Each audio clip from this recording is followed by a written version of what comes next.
कई लोग मुझे मिल चुके हैं देवेंद्र, जब से ये पिछले इस्तीफा हुआ शनिवार को, और आज हम क्या गुरुवार में बैठे हैं, 5 रोज में दोनों। एक तो इस्तीफे से अभी हम लोग बात कर ही रहे थे, धर्मेंद्र प्रधान के इस्तीफे से दोनों तरफ के लोग शॉक थे, एक किस्म से हैरान थे कि विरोधियों को भी नहीं लग रहा था कि ये इस्तीफा दे देंगे, दिलवा लेंगे, और इधर के लोग तो बिल्कुल ही नहीं मान के चल रहे थे, इनके समर्थक सरकार के।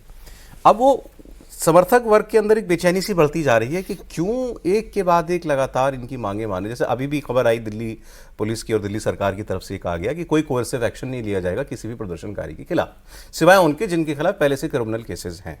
तो वो कह रहे हैं कि भाई कैसे आप इनको स्कॉट फ्री जाने दे सकते हैं। जो आदमी दिख रहा है तोड़फोड़ करता हुआ टीवी पर, जो आदमी दिखाई दे रहा है कि पुलिस वाले को मार रहा है, उसके खिलाफ केस है या नहीं, उससे क्या फर्क पड़ता है? वो गलत कर रहा है, आप पकड़ो उसको, बंद कर, बुक करो। क्यों सरकार बार बार अकोमोडेट कर रही है?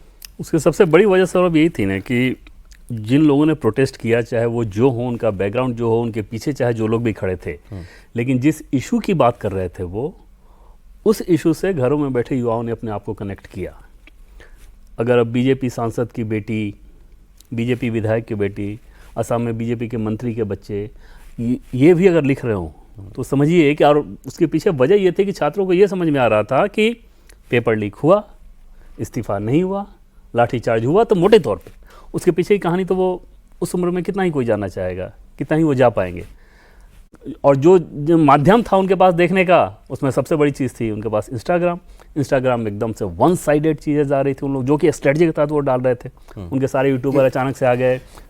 ठीक, इससे जो भी असंतुष्ट सेक्शन है समाज के, किसी भी वर्ग के हो सकते हैं, किसान, नौजवान, व्हाटएवर, उनको ये संदेश नहीं गया कि भाई हाँ आप अपनी बात मनवा सकते हैं इनसे। बिल्कुल निश्चित तौर पे ये संदेश और जाना भी चाहिए लोकतंत्र में। उस हिसाब से अगर आप देखें तो संदेश तो ये जाना ही चाहिए कि आपको तरीका लगे। लेकिन दीपके वाली बात जो आप कह रहे थे कि क्यों दिया गया, भाई सुप्रीम कोर्ट के द्वारा फर्जी डिग्री रखने वालों के संदर्भ में एक शब्द का इस्तेमाल किया गया, ठीक, कॉकरोच, वो फर्जी डिग्री वालों के लिए, वो भी एलएलबी की, बिल्कुल, और ये नहीं जनरल। जो एलएलबी की फर्जी डिग्री रख रहे हों उनको अगर कॉकरोच कह दिया जा रहा है तो कहाँ से क्या हो गया। लेकिन उसको आपने एक खास इमोशन के तहत उसको टैप किया।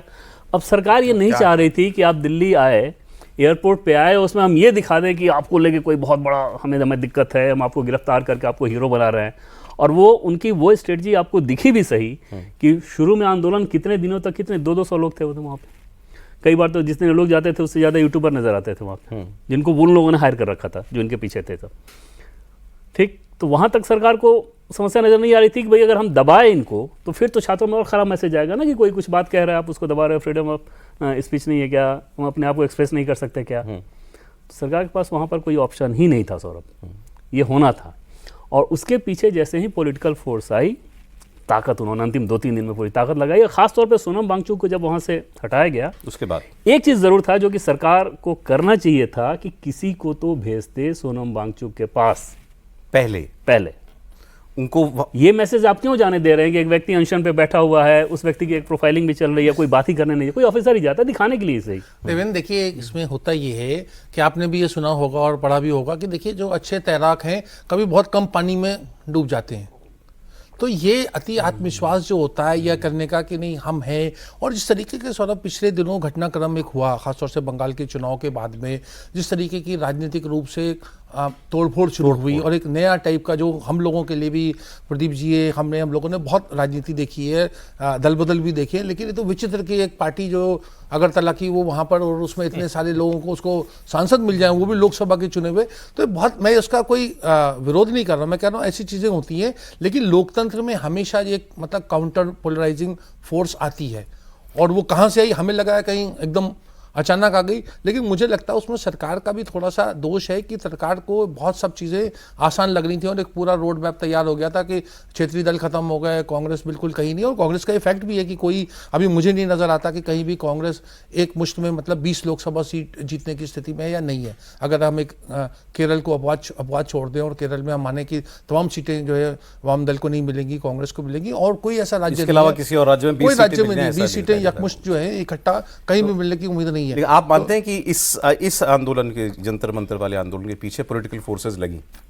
पॉलिटिकल फोर्सेस बिल्कुल। ये तो मैं, आपने जिस तरीके से प्रोग्राम शुरुआत किया सर, आपको मतलब मुझे ऐसा महसूस हुआ कि जैसे आपको लग रहा है कि कोई अप्रिय चीज़ है या कोई ऐसा नहीं होना चाहिए था। ये होता है, प्रयोगशाला होती है और लोग तमाम तरह का करते हैं, जब खासतौर से मजबूत सरकारें होती है, और फिर मतलब सफ़ेद बाल या जो बाल नहीं है उसका सहारा क्या मैं कहूँगा। देखिए क्या, जब इंदिरा गांधी का था उसमें कोई विपक्ष नहीं था, सब तो जेल में थे, लेकिन 4 महीने में वो पार्टी बनी और सबका सब वो हो गया। इस तरीके से राजीव गांधी का कितना प्रचंड बहुमत था, 415 लोकसभा सीट थी, और कौन आता है, वीपी सिंह वहां से निकल के आते हैं, और कांग्रेस का ही उसका एक धड़ा टूट करके जो जन मोर्चा वगैरह बना। और सर, मेरा प्रॉब्लम पता है अब यहाँ पर क्या हुआ कि देखिए यहाँ कोई अंदर से ओपनिंग नहीं हो रही। मैंने तो खुद कहा आपसे कि अगर सरकार अलोकप्रिय हो, मुद्दे हो, एक क्या 100 आंदोलन हो, और होने चाहिए।